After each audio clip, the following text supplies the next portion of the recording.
Bonjour à tous. Alors, faire construire sa maison, c'est un rêve pour beaucoup. Mais la question qui fâche, c'est combien ça coûte vraiment? Surtout après les années un peu folles qu'on vient de passer. Eh bien, c'est exactement ce qu'on va décortiquer ensemble aujourd'hui, le budget complet pour un projet en 2026 avec les chiffres les plus récents. C'est parti.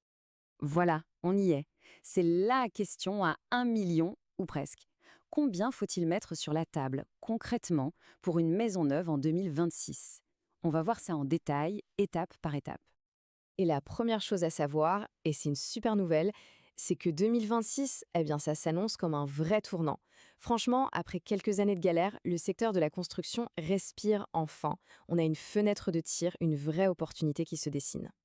Alors, pourquoi 2026 et pas une autre année? Eh bien, c'est un peu comme un alignement des planètes. D'un côté, les taux d'intérêt, ouf, ils se calment enfin, on revient autour des 3%. De l'autre, les prix des matériaux, vous vous souvenez de la flambée? C'est fini, ça se stabilise. Et puis, la cerise sur le gâteau, le fameux prêt à taux zéro, le PTZ, il est méga renforcé. Ajoutez à ça des prévisions de reprise des ventes à plus 30%, bref, le contexte est vraiment, vraiment favorable. Bon, assez parlé du contexte, entrons dans le vif du sujet, l'argent. Le premier gros morceau du budget, évidemment, c'est le coût de la construction. Et pour ça, l'unité de mesure reine, c'est le prix au mètre carré. Alors, regardons ces chiffres pour 2026. Attention, point très important. On parle ici du coût de la maison, seul, livré clé en main, donc sans le prix du terrain. Pour une maison, disons, traditionnelle, on va être dans une fourchette entre 1550 et 2300 euros du mètre carré. Si on veut quelque chose de plus contemporain, avec des formes plus design, ça grimpe un peu. Et on voit un truc intéressant, le saturbois, qui peut être une super option pour garder un budget maîtrisé avec un prix de départ plus bas.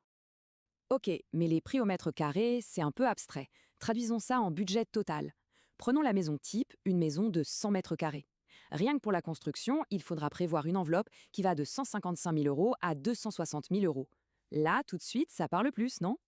Mais, et là, c'est vraiment le point crucial à comprendre. Ce budget de construction, ce n'est que la pointe de l'iceberg. Le vrai budget total, le coût réel du projet, il se cache sous l'eau. Et c'est là que beaucoup de projets dérapent.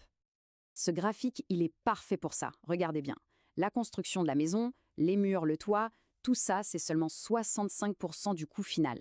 Ça veut dire qu'il y a plus d'un tiers du budget qui est ailleurs, dans le terrain, les frais de notaire, les taxes, les raccordements. Oubliez ça, c'est l'erreur de débutant absolu, celle qui fait le plus mal. Alors, c'est quoi ces coûts cachés? Bon, il y a le terrain, évidemment, c'est un gros morceau, mais il y a aussi ce qu'on appelle la viabilisation.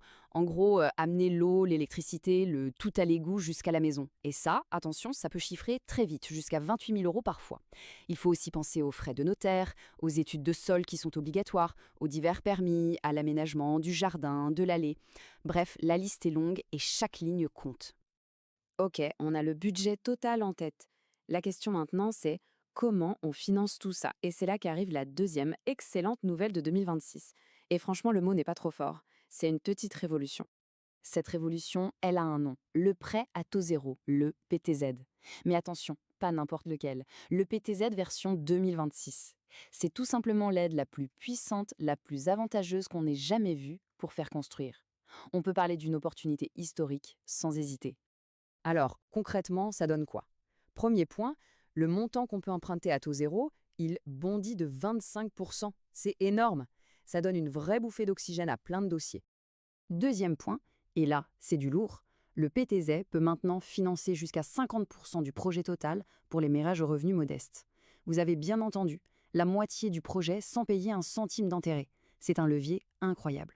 Et troisième point qui englobe tout le monde, avec ces nouvelles règles, c'est maintenant plus de 80% des foyers français qui peuvent y prétendre.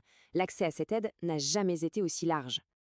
Et si on parle en euros sonnants et trébuchants, qu'est-ce que ça représente? Eh bien, pour un couple qui remplit les conditions, ce nouveau PTZ peut faire économiser jusqu'à 70 000 euros sur le coût total du crédit. 70 000 euros, c'est juste colossal. Bon, on a vu les coûts, on a vu les aides exceptionnelles. Maintenant, passons à la pratique. Comment on fait pour que le budget ne dérape pas? Il y a des astuces très malines et des erreurs à ne surtout pas commettre. 4 conseils en or pour économiser sans sacrifier la qualité. Premièrement, la simplicité paie. Une forme de maison simple, rectangulaire, c'est direct, 15 à 20% de moins sur la facture. Deuxièmement, le toit. Un toit classique à 2 pentes, c'est 30 voire 40% moins cher qu'un toit plat de design. Troisièmement, les matériaux. Choisir des finitions standards mais de bonne qualité, c'est encore 20 à 35% de gagné par rapport aux sur-mesure. Et enfin, penser au futur, prévoir dès le départ l'emplacement d'une future extension, ça peut réduire son coût de 50 à 70% le jour où on l'a construit.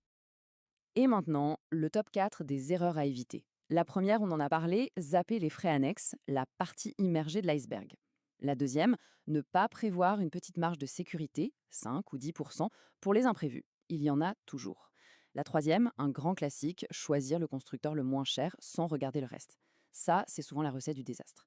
Et enfin, ne voir que le coût de construction. Et oublier que la maison, il faudra l'entretenir et qu'un jour, on voudra peut-être la revendre. Parce qu'au fond, il faut voir plus loin que la facture finale. Une maison bien conçue, bien construite, ce n'est pas juste une dépense, c'est un investissement. Un investissement sur 50 ans de confort, d'économie d'énergie et de valeur qui se maintient. Alors, pour résumer tout ça, on a des coûts de construction qui se calment, enfin, et en parallèle, des aides pour financer son projet qui sont à un niveau historique. La question qui se pose est donc assez simple, est-ce que 2026 ne serait pas l'année idéale pour se lancer dans un projet de vie ? Voilà la réflexion que je vous propose aujourd'hui. Merci beaucoup pour votre écoute.